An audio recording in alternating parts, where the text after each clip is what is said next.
So hello and welcome to the Expat Pod. My name is James, your host, and today I'm joined by Chandra. And Chandra, we met, I think it was from Facebook. I put a post out on a podcasting guest kind of forum and saying, I'm looking for some interesting people who've lived abroad, and you kindly commented back and offered to spend some of your time talking to me about your life living abroad and all the places you've been to. If you could kind of give me a quick introduction, so where you're from, where you've lived, and I guess what you do. Sure. So grew up in Los Angeles, lived, obviously on the West Coast of the United States, early 20s, moved to Virginia just to see what it was like on the other side of the country. Since then, back to a different part of the West Coast, lived in Denver for many years, moved to Spain. It was like fulfilling a lifelong dream to see what it was like to move abroad. And now trying out smack dab in the middle of the United States in Kansas. It's been quite a journey. A real Pan Am, I suppose. I'm sure we'll get into the hows and whys in the full podcast.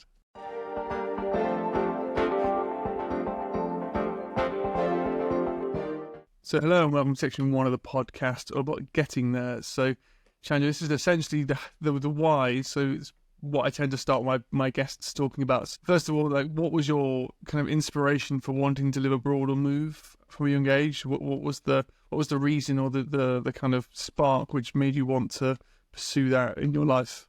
Sure. It had been a lifelong dream to see what it was like to live outside of the United States.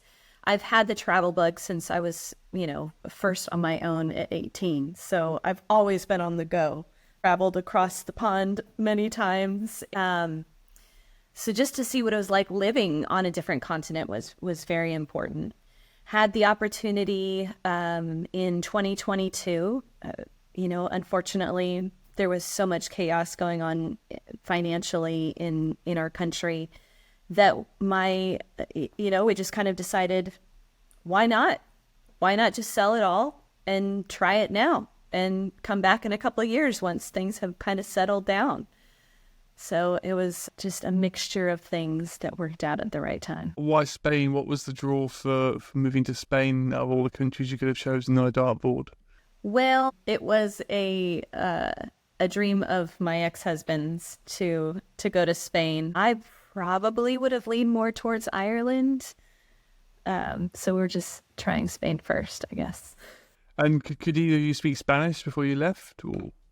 A lot better than when I started, that's for sure. My transactional Spanish is pretty good, and I'm still learning, because I plan on moving to more Spanish-speaking countries. There's so many left.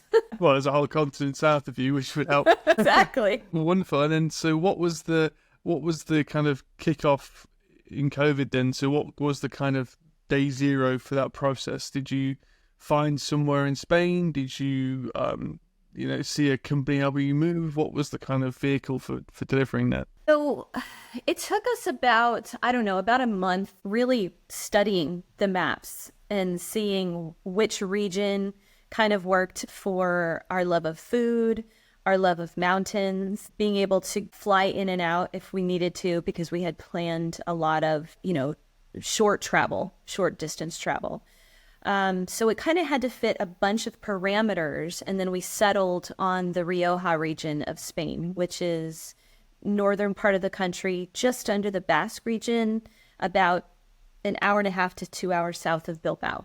What was there? Was it work there? Were you working from abroad? What was the kind of situation in order for you to, or was it you living on the sale from the house and your belongings in the US? Pretty much we sold everything in the US, and we got a non-lucrative visa, which requires that you cannot work in Spain. There's like a certain amount of money you have to show in your account, showing that you're not going to be living off of government or off the host country you're in. And so that was the plan for 2 years to do that. That was the plan.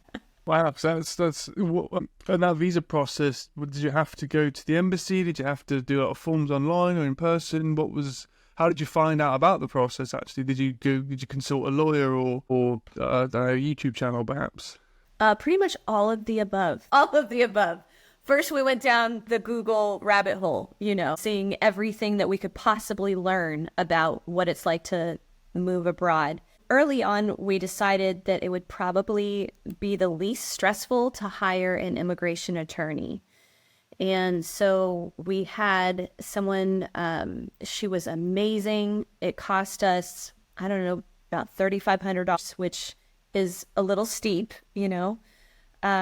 but it was so worth it because she pretty much filled out all the forms that we needed. We just had to sign.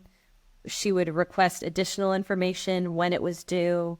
It was very easy and straightforward. That's really useful. Yeah, I think having someone who's got the technical nous or the expertise or the just experience in filling these forms out, knowing what bits of work might need to invest the time in order to make sure it's correct. Saves a lot of stress from your end, for sure. With regards to the kind of packing your life up in the US then, what was that process like? Was it easy to find someone to buy all your stuff or sell things? Did you give stuff away? Was it, again, a mixture of everything, just in different ways?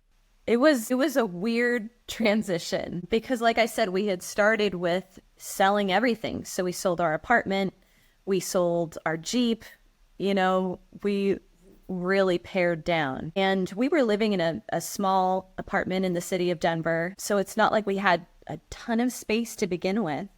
But right off the bat, we got rid of our biggest furniture. We took the U-Haul and then kind of pared down from there. So then we got into a 1-bedroom size.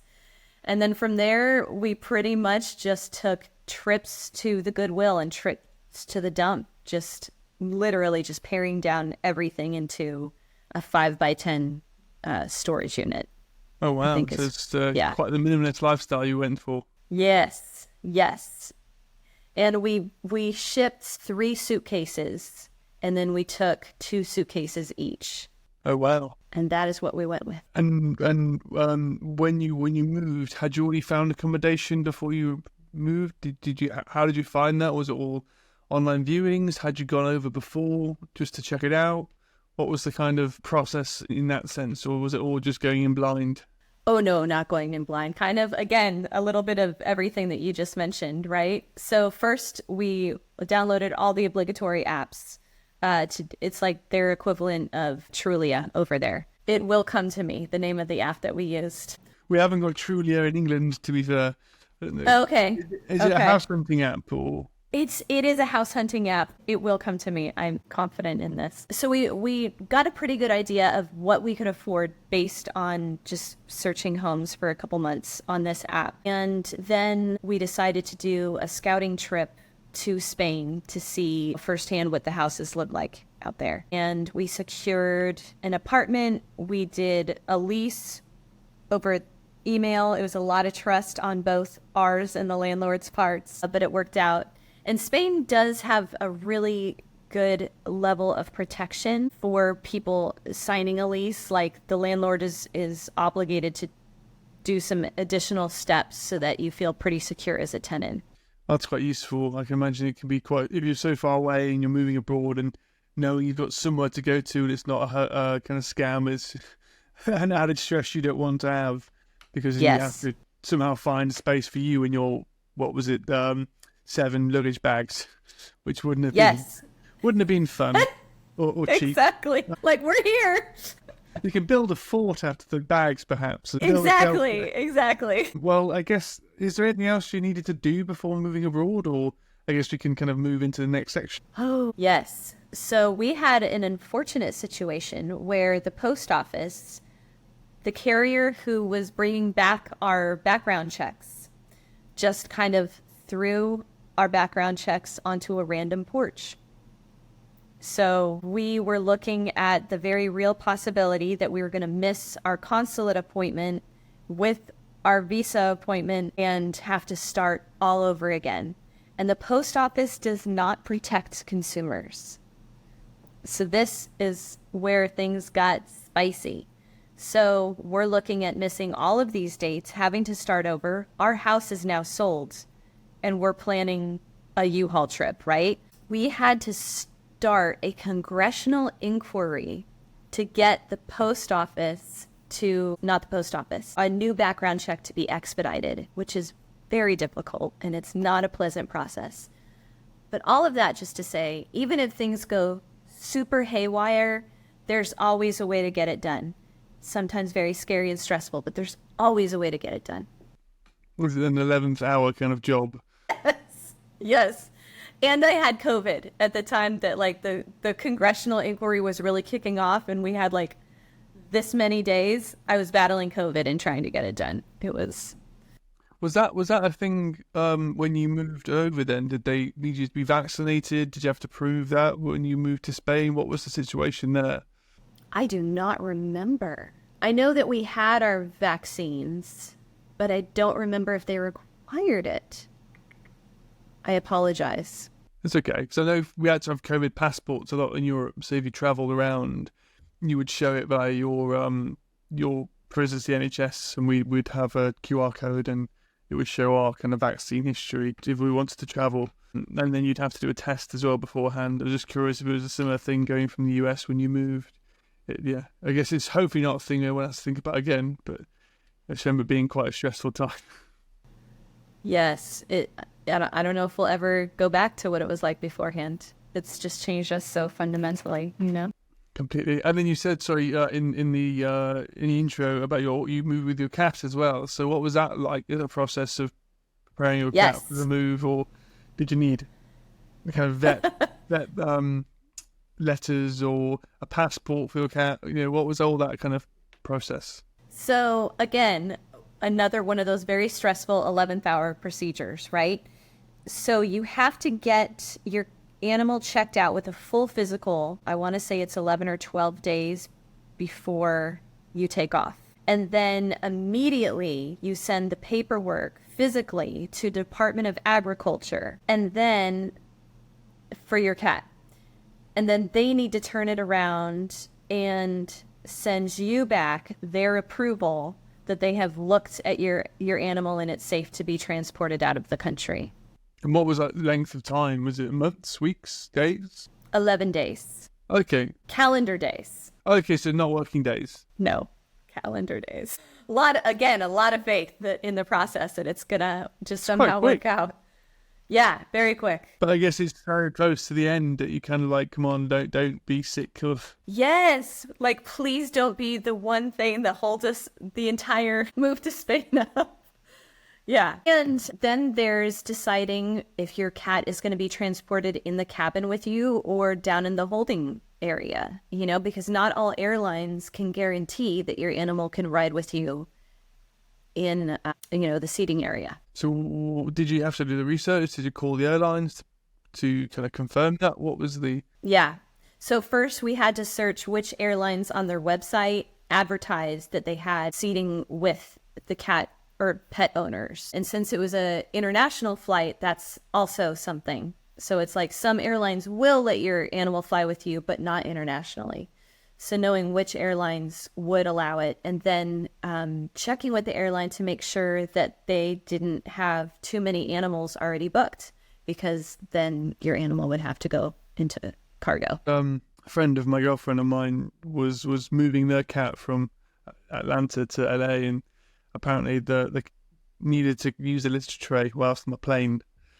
So it kind of had a bad smell for part of the cabin. It was just quite amusing when I heard the story. I was like, well, I'm glad I wasn't on that flight, because, you know, the usual thing of crying children is quite bad, but I can imagine that being a lot worse. That would be awful. Yeah, well, you know, a cat's got to go. That's right. They're not known for their patience. When our cat got to Spain, oh my gosh, this was awful. So one way that they say you can calm your animal without using anything too heavy duty is like an allergy pill cut into the correct size for your animal. Well, it made our cat foam at the mouth. Oh, it's rabies cats. Yes. So we get off the plane. Somehow, by the grace of the universe, we got our cat into Spain. And then we look into the carrier. He's foaming at the mouth. He looks miserable. And we're just praying, like, please don't look at our cat closely. I swear he doesn't have rabies. And he just barely glanced at him. He's like, this is the paperwork. It's Benadryl. Yes, exactly. But you can't tell him because he does look kind of rabid and messed up. Well, I guess if there's nothing more to add for the getting there, because it's a good way of ending the first section of you getting off the plane with a rabid cat, then we can go into section 2.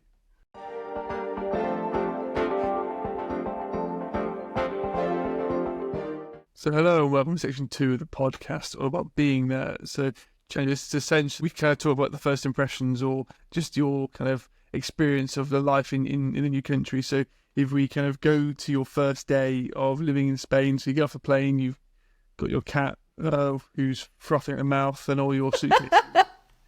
What was it like when you first arrived? What was your kind of first thoughts? What was your first, experience of life in Spain? Oh my gosh. It was just like unreal. Like, I can't believe we actually made it. Like, I'm looking at my cat. My cat is here. I'm looking at my belongings that are at home. Like, this isn't just a hotel. This is, oh my gosh, I live here. It was unreal for like that first month. And what was it like getting all your stuff from the airport? Because surely did you rent a van? Did you get in touch with the company to help you move? What was the situation for that? Again, so many things. So we both took 2 suitcases, packed up to the weight limit. So I think it was like 50 pounds each. So that was 4 suitcases. And then we did a shipping service for, I want to say it was 3 other suitcases, full size. And those, I think, had a little higher of a weight limit that you're allowed. So it took about, I want to say 2 weeks for all of our suitcases to arrive. So it wasn't too bad. We brought the most immediate stuff with us, with a few dishes just in case we needed those. Oh wow, that's quite fun. And then when you arrived in your accommodation, was it what you expected? Were the kind of any bureaucratic things you had to take care of? Like, we have council tax in the UK where you pay a tax on your property where you're renting or living in to the local government, which can be quite a nightmare. And if it's something new to you, it might be quite a headache. If you had a similar thing with unforeseen costs or just added bureaucracy to get things done through local government? Definitely added bureaucracy. So within a certain amount of days, we had to report to the police station and pretty much just let them know, hey, we're in the country. Here is our pending visa. We also had to go to City Hall and do some paperwork there. And at this point, we had our immigration attorney had hooked us up with somebody in Logroño, which is the city we were in the Rioja region. So they were kind of like our point of contact locally who could help finish our visa process. But yeah, it took like 3 trips anywhere to get anything really accomplished. And did you have a car or form of transport when you were there? Did you rent something, or did you try and survive on public transport or bikes, or what's some other method? Sure. When we first flew there from the US, we flew into Barcelona and then we rented a car to take us into Logroño. There was a car rental place really close by and we navigated using the buses. They have a great public transport system out there, and very efficient, very clean, very easy to navigate. That's good. And then talk about your kind of first experience of the cuisine. So when you first arrived, did you go out for food a lot in the local area? Were you exploring all the local wine bars or the tourist traps where you're living, or were you kind of trying to spend 2 hours in a supermarket finding food because it's all in a foreign language? What was the kind of process like in that situation? I think it feels like all of it every day, like there was just flashbacks now, sorry. Yes, exactly. I'm like, oh my gosh, the grocery stores are so cool. Yeah, finding where we were going to get all of our produce. I really liked that there was so much more of the small business, mom and pop kind of shops, right? So down our street, we could have a place where we got our meats, and then the next place is where we got our fruits and veggies. But then there was also like a grocery store where we could get everything in our cookies that we had no business eating. Yeah. Wow. And in Logroño, there's this very famous street called Laurel, Laurel Street, and it just kind of winds through, and there's all these teeny tiny tapas or pinchos vendors. So that's like the little hand foods, and they would pair with their wine. So if you make it through, they say you stumble, through the street. That's quite fun. Did you do that quite often, or is it more of a let's try it once and then it's my head's sore the next day? Definitely paced ourselves. We would go to like one or two places every night because there's just so many that we knew that we had a lot of time to check it all out. And were you quite big into wine at the time, or what was the reason for Rioja? It was just kind of a place that we settled on because of the age of the city, the size of the city. It was in the mountains. It was more north. We were coming from Denver, so we really loved the mountains and kind of a colder climate. And the Rioja region just kind of met a lot of those items on the wish list. And then when you were there, did you meet many locals? Did you make friends with any of them, or was it mainly like a expat community who you were speaking with whilst you were there? We were welcomed in by our landlord's family very quickly. They were very nice and kind of helped us get our bearings. I had very early on tried to find some volunteering that I could do because volunteering is important to me, and it's a great way to make community no matter where you were. So I was in the process of that as well. And taking some Spanish lessons in person was very important too, because there is no English in Logroño. Were they one-to-one lessons, or were they kind of a group class?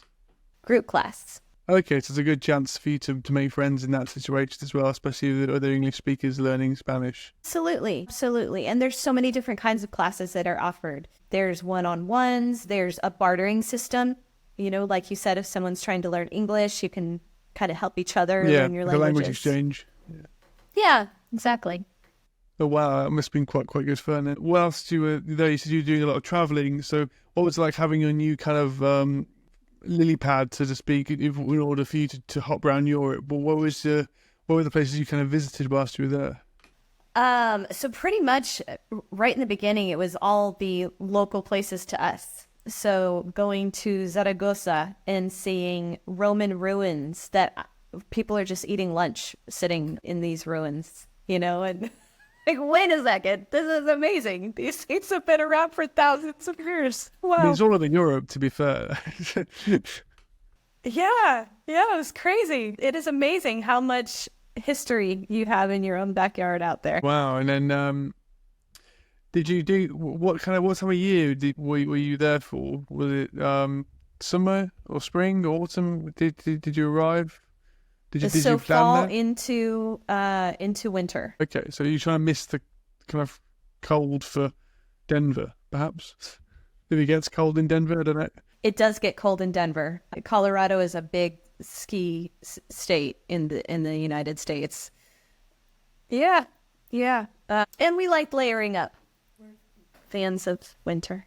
But was it quite cold then in the north of Spain? Because I guess you alluded to the usual, I guess, stereotype of Spain is it's very hot and quite mild climate all year round, so you can wear shorts and flip-flops every day in December or something. No, I found it very chilly, very gray, a lot of rainy days, a lot of days spent inside that there would be no exploring. It was very surprising. I went to see Pamplona and it was snowing, and it just blew my mind. Like, what? It snows here. This is wacky. Misconceptions. You don't know until you see it. No, completely. I guess it's that one photo that keeps circulating around the internet, which everyone assumes is every day or every month, and actually that's the anomaly. Wonderful. And then, so you talked about your language and how it developed over time.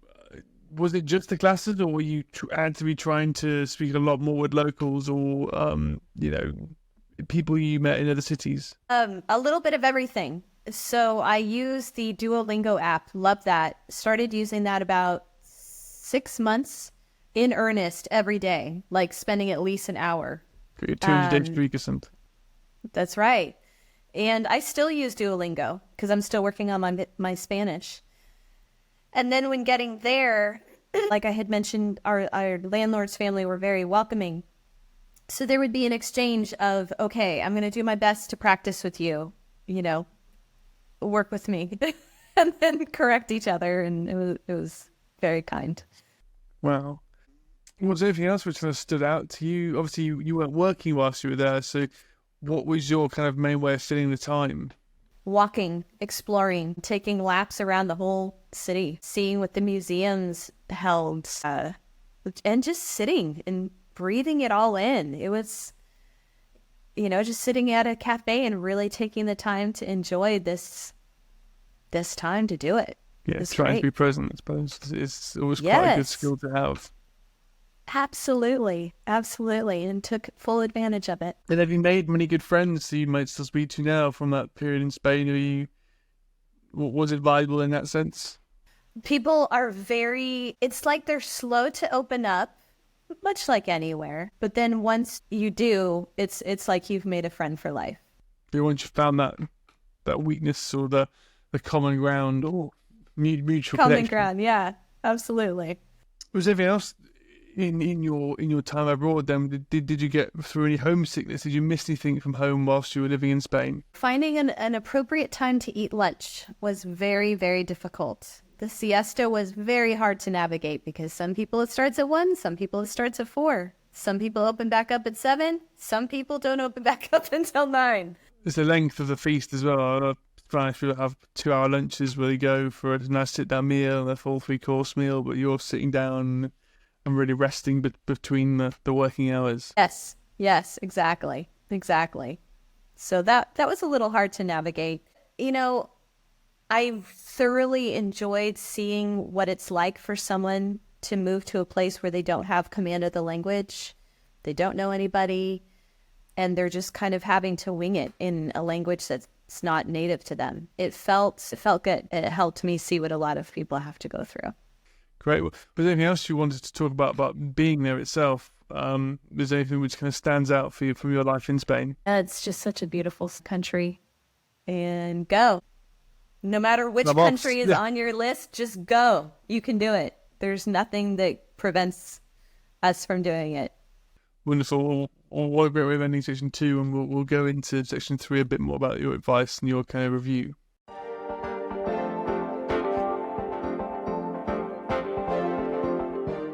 So hello and welcome to section 3 of the podcast, which is essentially a review of your time. So Chandra, this is, the first question I tend to ask my guests is always, if you could go back before you moved and give yourself one piece of advice, what might it be, and would you actually listen to it? Probably wouldn't listen to it, first off. I mean, none of us would, are you ready? Sure. This is why I made the mistake. No, because everybody's going to have their own experience, right? So not everybody's going to have the nightmare of the post office bungling this stuff.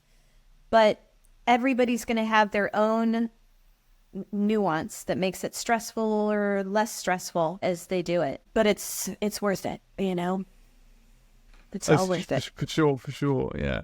And then one thing I've seen quite a lot is people get reverse culture shock. So they experience a new place, they kind of immerse themselves in the culture, the political culture, or the social cultures, and look back at their home country, how they thought things, that's the best way. But actually, having lived in a different, method or way of being, they've got, actually, now this way is now better. Did you experience that? Did you look back at your own country, maybe asking questions from friends or colleagues who weren't American around you? Oh, yes. I definitely came back with a little reverse culture shock. But there's... what's the best way to put this? There's a certain level of being civilized that I found and always find in Europe. And I don't know if it's because it's so much more established and older cultures, just very used to their ways, and there's a sense of security there. But everybody just seems so civilized, and everybody was dressed so nice. So I come back to the U.S. and it's not, And I don't say that to speak ill of my country, but there's just a different sense here we're very loud and gregarious and very proud of who we are. So, and Patriotic is probably the term. patriotic, yes, very Especially patriotic. right now, I suppose people are very patriotic. There's different variations of the American flag from what I've seen recently. Yes. Everybody has different flavors of patriotism. It's like a pick and mix, so you can choose each one. Or Exactly. Fortunately. you mentioned before why you moved back is because your relationship kind of didn't really work out from how you thought. What was that like being abroad during that kind of situation? Was it difficult? Was it hard being away from family and friends? What was the... You don't have to answer that question if you don't feel comfortable doing it, but I'm just curious because people might be in a similar situation as you are abroad. They've moved with the partner and things have not turned out and therefore might be seeking some advice which might help them as well. That is exactly why I responded to that post, exactly for that potential person. It was probably the hardest time in my life. To be honest, moving to Spain when we did was partially because we were falling apart and everything was falling apart. The financial picture of our country was falling apart. Our business fell apart. So this move to Spain was going to be the thing that either made us or broke us. And as hard as that was, it was worth every second of it. No matter how hard it was, no matter how hard that homesickness and loneliness was, being with this person who I loved so much, but I knew we were ending, it was hard to be so far away from everybody in my support system. Very much so. And leaving with Spain, or leaving from Spain, I had less than I moved there with. So I went from having all these suitcases to one carry-on. Oh, wow. To start my new life with in the U.S. And when you moved back, did you move back to family or friends, or what was the situation coming back? Because obviously it's still a big move and a lot of things need to be done. So. Yeah, I moved to a place where it wasn't our people, it was my people. So it was some friends I had that I was very close to that weren't very close to both of us. It didn't have the same amount of ghosts that Los Angeles would have. So Kansas is very much just the place I get to rebuild. And it's been amazing. But it was hard. Rebuilding with just a carry-on, with no home, no job, no prospects, no husband, no cat. It was rough. What was your favourite thing about Spain then? So obviously looking back now, you have had time to reflect on it. What would be your kind of a highlight of Spanish life? What was the stereotype maybe that stuck out the most? Did everyone drink sangria in the sun and eat jamón, or? It was just so beautiful, just breathtaking and gorgeous. Like every morning I would wake up with the dawn, I would make my coffee and just look out at the terracotta rooftops and just be in awe. Like, oh my gosh, I get to live this. This is amazing. It was a gorgeous place. Yeah, it is beautiful. It's just a vast landscape as well. There's so many different pockets of Spain which you can kind of see a lot of the seasons in. You can go to Andorra if you want to go skiing, or even Sierra Nevada has some skiing as well, and there's desert-like terrain. And there's Benidorm if you want to see some British people get drunk. Okay, noted. It's famous. It's Wow. It's not really. It's just a lot of British people go on holiday there because it's not expensive, and we have a bad reputation for being abroad just because of a select few people who take it too far. It's like Cancun for Americans. Yes. Okay. Mm-hmm.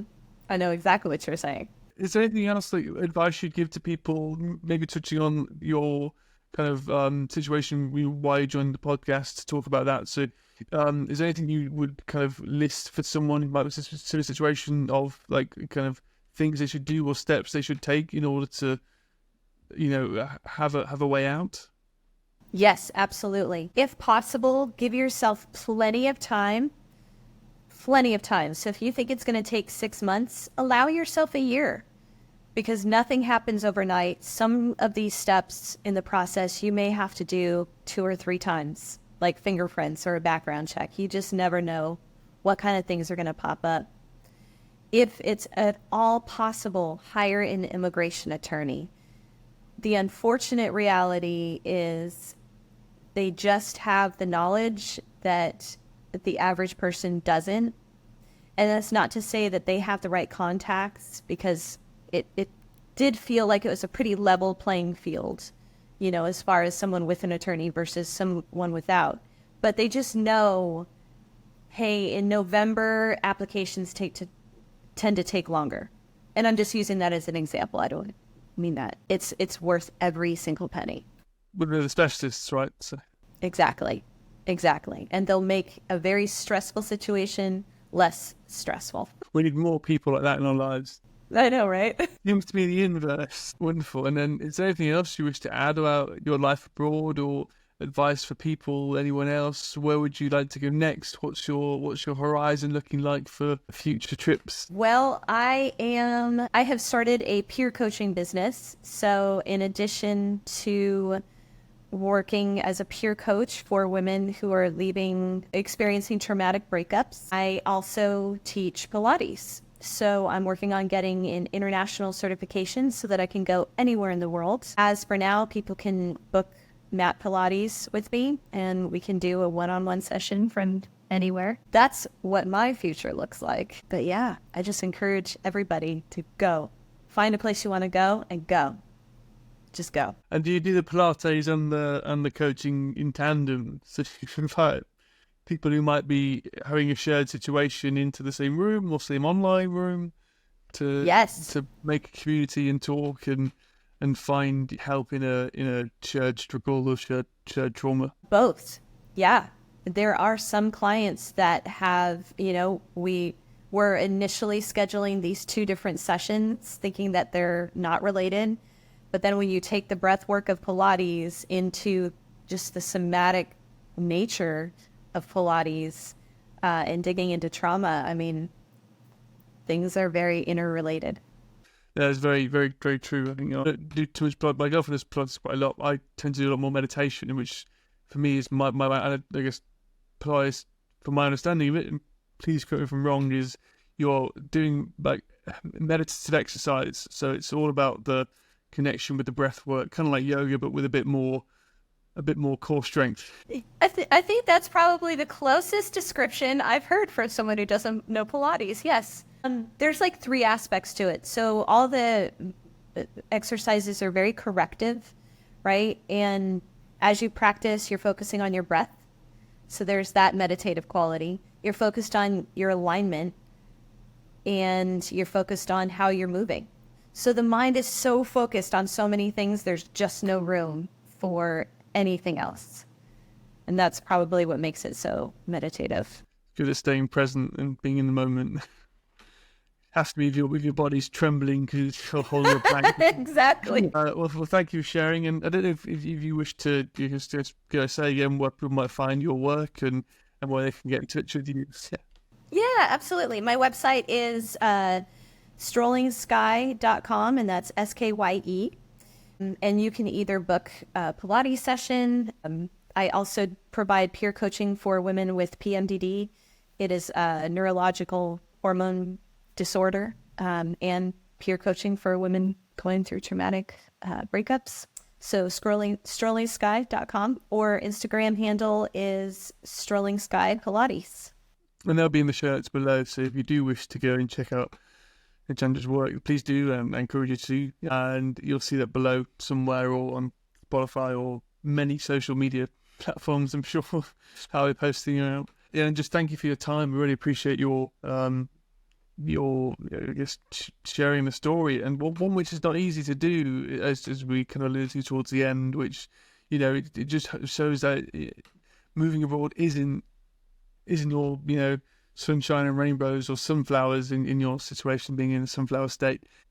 But you seem to still have an affinity for it. You seem to have loved your time abroad, and from what it sounds like, looking to do it again. So it's a situation of, that things can go wrong, but that doesn't necessarily mean it's the fault of the moving away. It's the situation you're in, and you can always try again or roll the dice and see what happens. Exactly. There's like 180 countries out there. Why not? Just pick another country. Go. Get that map and dial out again. You can just throw it. Exactly. Just make sure you can get a visa where you go. Yeah, that's a good point. And your cat. Make sure they're not foaming at the mouth. Well, it might be a good way of cutting some lines. Perfect. Well, so thank you again for your time, and thank you for listening or watching this podcast if you're on YouTube or Spotify. And as always, if you have enjoyed it, please do let us know in the comments, and do like, share, and subscribe, and all that fun stuff. And as always, we'll see you next time for the Expat Pod.